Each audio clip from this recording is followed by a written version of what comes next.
अपने घर और ऑफिस को हरियाली से दे नया स्टाइल। पूजा प्लास्टिक के आकर्षक रंगों वाले प्लांटर्स, खूबसूरत hook pot planters, stylish wall hanging planters और भी बहुत कुछ। मुरैना से खबर है, जहां महिला किसान की जमीन पर दबंगों ने कब्जा कर लिया है। विरोध करने पर गाली गलौज करते हैं, मारपीट करने का भी आरोप महिला ने लगाया है।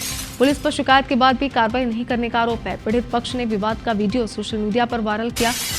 गढ़िया रायपुर गाँव का ये पूरा मामला बताया जा रहा है। तो मुरैना से खबर, जहां महिला किसान की जमीन पर दबंगों ने कब्जा कर लिया है और जब महिला इसका विरोध करती है तो महिला के साथ ये मारपीट करते हैं, गाली गलौज करते हैं। वीडियो जरा आप देखिए। हालांकि महिला का ये भी कहना है कि पुलिस से कई बार शिकायत की जा चुकी है, लेकिन उसके बावजूद भी पुलिस कोई कार्रवाई नहीं कर रही।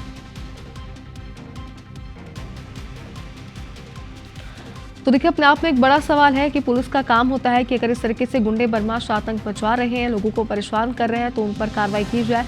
लेकिन यहाँ पर यही वजह हो सकती है कि गुंडे बदमाशों के हौसले इतने बुलंद है कि किसी की भी जमीन पर कब्जा कर लेते हैं और बड़े आराम से उनके साथ मारपीट भी कर देते हैं। वजह यही कि पुलिस कोई कार्रवाइयाँ नहीं कर रही है।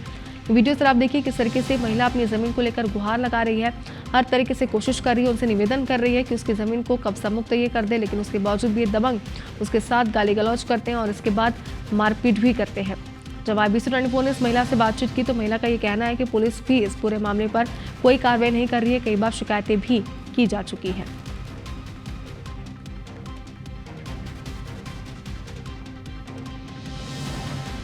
तो देखिए, एक बड़ा सवाल है कि जिस तरीके से पुलिस दावे तो करती है कि गुंडे बदमाशों पर लगाम लगाए जा रहे हैं, लेकिन अगर लगाया जा रहा है तो उनके हौसले इतने बुलंद कैसे हैं, ये अपने आप में एक बड़ा सवाल है।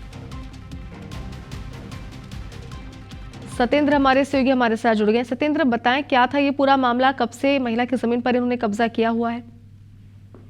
बिल्कुल, देखिए कि पूरसा थाना इलाके के जो इलाके का जो रायपुर गढ़िया गांव है, वहां का ये पूरा मामला है। और पूरसा तहसील में भी इनकी शिकायतें की गई है। ATM अंबा से भी शिकायतें की है, तमाम अधिकारियों को भी शिकायत की है। जो गांव के दबंग लोग हैं वो जबरदस्ती इनकी जमीन पर कब्जा कर रहे हैं। और चूंकि इस समय वो जोतने के लिए जब गए हुए थे तो दोनों महिलाएं वहां मौके पर पहुंची और उन्होंने उन्हें रोकने का भी प्रयास किया। इसके बाद मारपीट करना शुरू कर दिया। मारपीट का जो वीडियो है वो भी सोशल मीडिया पर वायरल किया है। और उसके बाद अधिकारियों से, थाना प्रभारी जो महुआ है, उनसे भी शिकायत की गई है कि इस तरीके की जो लगातार ये दबंग है वो दे रहे हैं। चूंकि राजस्व विभाग का मामला है तो पुलिस और राजस्व विभाग के अधिकारियों को मौके पर जाकर इस निराकरण को करना चाहिए। चूंकि लगातार देखने में आता है कि जमीनी विवादों पर चंबल इलाके में कई बार हत्याओं के मामले सामने आते हैं, लेकिन हालांकि कोई सुनवाई नहीं हुई है। दोनों चूंकि महिलाएं लगातार इसकी शिकायतें भी कर रही हैं, वरिष्ठ अधिकारियों तक शिकायत की है, लेकिन दबंगों ने अभी उनकी जो जमीन है उस पर कब्जा कर रखा है। और ट्रैक्टर से सत्येंद्र, महिला ने तमाम बड़े अधिकारियों से भी इस पूरे मामले की शिकायत की, पुलिस में भी शिकायत की है, क्या आप तक कोई भी मदद करने के लिए नहीं पहुंचा?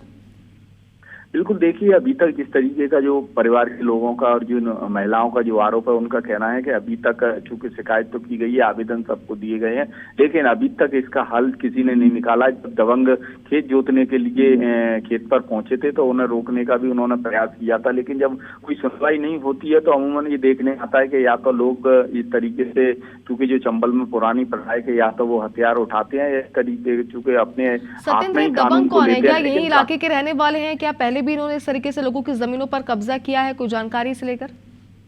बिल्कुल, देखिए ये जो लोग हैं वो गांव के ही रहने वाले हैं और गांव में ही इस तरीके से कई बार ये विवाद जो सामने आते हैं, क्योंकि अगल बगल में जो खेत रहते हैं या बिहड़ीली इलाके की जो जमीनें रहती हैं वो इस तरीके से ही कब्जे किए जाते हैं। और जो दबंग लोग होते हैं जब देखते हैं कि इस पर जो कमजोर लोग रहते हैं उनकी जमीनों पर इसी तरह से कब्जे किए जाते हैं। अब देखना होगा कि प्रशासनिक अधिकारी इसमें कितना वो करते हैं और क्या। तो यही करते हैं सत्येंद्र, क्या IBC 24 ने इस खबर को प्रमुखता से दिखाया, अब क्या इस पूरे मामले पर संज्ञान लिया जाता है? फिलहाल बहुत शुक्रिया पूरी जानकारी के लिए।